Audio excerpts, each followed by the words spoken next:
بسم اللہ الرحمن الرحیم۔ کھانے کے بارے میں آقا علیہ الصلوۃ والسلام کی تعلیمات۔ تاجدار کائنات حضرت محمد مصطفیٰ صلی اللہ علیہ وآلہ وسلم نے ارشاد فرمایا کہ آدمی اپنے پیٹ سے زیادہ برا برتن نہیں بھرتا۔ انسان کے لیے چند لقمے کافی ہیں جو اس کی پیٹھ کو سیدھا رکھے۔ اگر ایسا نہ کر سکے تو 1/3 کھانے کے لیے، 1/3 پینے کے لیے اور 1/3 سانس لینے کے لیے۔ یہ سید مآب صلی اللہ علیہ وآلہ وسلم کا کھانے کے حوالے سے ارشاد ہے۔ آقا علیہ الصلوۃ والسلام کا ساری زندگی پیٹ بڑا نہیں ہوا۔ میرے آقا صلی اللہ علیہ وسلم کا پیٹ ہمیشہ اندر ہی رہا۔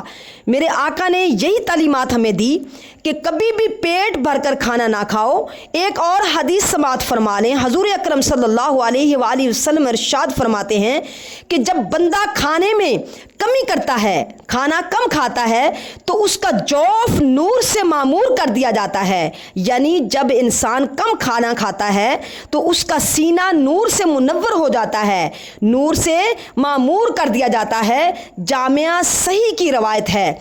اس کے علاوہ سیدنا عبداللہ بن عمر رضی اللہ تعالیٰ عنہ روایت فرماتے ہیں، حضور اکرم صلی اللہ علیہ وسلم نے ایک شخص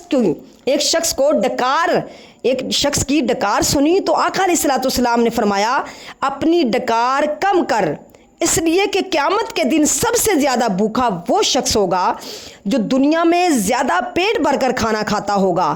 یہ ترمذی کی روایت ہے، اور ترمذی میں آقا علیہ الصلوۃ والسلام نے فرمایا کہ انسان کو کم کھانا چاہیے، بہت کم کھانا چاہیے۔ حضرت سفیان ثوری رضی اللہ تعالیٰ عنہ فرماتے ہیں، دل کی سختی کے 2 اسباب ہیں، دل کی سختی کی 2 ریزنز ہیں، 2 اسباب ہیں۔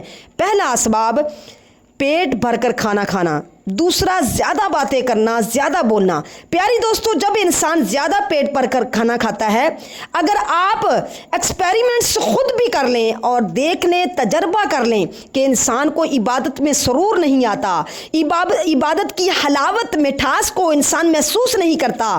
کسی محفل میں چلا جائے جہاں ذکر اللہ کی محفل ہو یا رکت انگیز دعا ہو، اس دعا میں آپ شرکت کریں، آپ شامل ہوں، آپ کا پیٹ بھرا ہوا ہو، تو آپ کوشش بھی کر لیں گے تو اشکوں کی برسات نہیں ہو پائے گی، آپ کی آنکھیں پرنم نہیں ہو پائیں گی، دل میں ایک وجدانی کیفیت پیدا نہیں ہوتی جب انسان کا پیٹ بھرا ہوا ہوتا ہے۔ حضرت ابو سلیمان درانی رحمۃ اللہ علیہ ارشاد فرماتے ہیں کہ میں عبادت میں سب سے زیادہ حلاوت اس وقت محسوس کرتا ہوں جب بھوک کی وجہ سے میرا پیٹ پیٹ سے لگا ہوا ہو۔ فرماتے ہیں جب بھوک کی اتنی شدت محسوس کروں کہ میرا پیٹ پیٹ سے لگا ہوا ہو، اس وقت عبادت میں بہت زیادہ حلاوت، بہت زیادہ مٹھاس محسوس کرتا ہوں۔ اور امام اعظم ابو حنیفہ رضی اللہ تعالیٰ ارشاد فرماتے ہیں کہ جب دنیا کا کوئی اہم کام یاد آ جائے، اسے پورا کرنے سے پہلے کبھی کھانا مت کھاؤ۔ انسان کو دنیا کا کوئی اہم کام یاد آ جائے، کوئی ضروری کام یاد آ جائے، تو امام اعظم ابو حنیفہ رحمۃ اللہ علیہ کی یہ تعلیم ہے کہ آپ فرماتے ہیں کہ وہ کام پورا کرنے سے قبل، وہ کام پورا کرنے سے پہلے کھانا ہرگز نہ کھانا چاہیے، کھانا نہیں کھانا چاہیے، یعنی پیٹ اس وقت بھرا ہوا نہ ہو۔ فَإِنَّ الْعَقْلَ يُغَيِّرُ الْعَقْلَ، فَإِنَّ الْعَقْلَ يُغَيِّرُ الْعَقْلَ، عقل کہتے ہیں کھانے کو، اور عقل کہتے ہیں دماغ کو، عقل ذہانت کو، سمجھ کو۔ فرماتے ہیں فَإِنَّ الْعَقْلَ يُغَيِّرُ الْعَقْلَ، فرماتے ہیں کہ عقل انسان کے عقل کو تبدیل کر دیتا ہے، کھانا انسان کی عقل کو ختم کر دیتا ہے۔ تو ان احادیث اور اسلاف کی روایات اور اولیاء کاملین کے فرمان سے یہ بات واضح ہو جاتی ہے کہ رسالت مآب صلی اللہ علیہ وآلہ وسلم نے ہمیں کم کھانے کی تعلیم دی۔